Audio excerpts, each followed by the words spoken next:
Alright guys, I'm going to go over the basics of a 4-stroke engine here. Not going to be real easy to see the valves on this. We'll see if I'll be able to get a better shot here.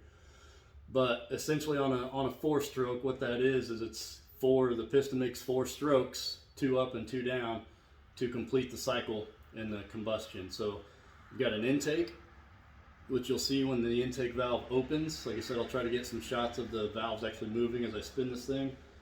You've got your compression, where it's compressing the gases that are in there. Your ignition, which is the spark, or if it's a diesel, the compression will actually compress it until it combusts. And then that forces the piston down, which is the power stroke, right? That's where that term comes from, that's the power stroke. And then your exhaust, when it comes back up, and then your exhaust valve will open. So you can kind of see the intake on the head here. This is the intake side. Directly over that is an intake valve, which will open on the intake. On the coming up on the compression stroke, both valves will be closed. Obviously, if they're not closed, or if you've ever had an issue with a valve, you can usually pick that up and hear it pretty easily by that sound. Obviously closed because they got to compress, and if those valves are open, they're not going to do that. And then on the exhaust is on, should be on this side over here. On the outside where your headers go, or exhaust manifolds, the exhaust valve will open on that stroke. So let me see if I can get a better angle. See if we can get at least one cylinder in here that can catch what's going on.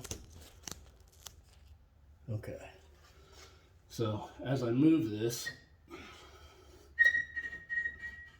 as beautiful as this motor is,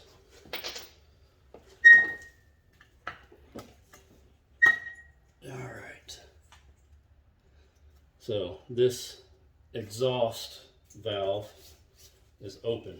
So when the spring is compressed, that's what's going on there. I don't see any intake. So right here, that intake right now is closing. So if you look at it, it was down before. That means it's letting the air in.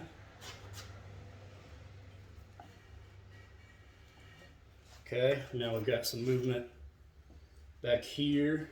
This would be GM is 1357248. Driver's side are evens, passenger side are odds.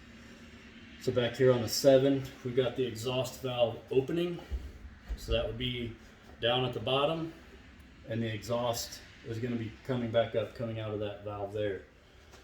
Here on cylinder 3, the intake is opening. So that means it's drawing in the air. Man, this motor is rough. So intake valve closing, exhaust valve closing over there. All this is based on the firing order, based on the cam shaft and the crank, which is why the timing of those is important. Okay.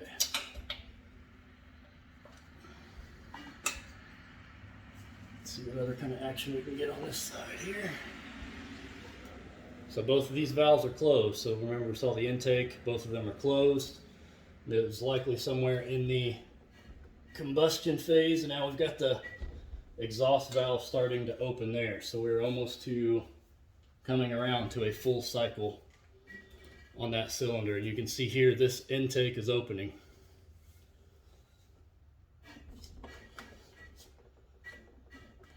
All right, so we've completed a cycle there. So that's how the 4-stroke, that's what the 4-stroke means. That's how it works, specifically on these motors, but every motor that's a 4-stroke motor, you have those 4 parts to make it all work and to move the gases in and out of the motor. So simple 4-stroke combustion, internal combustion engine.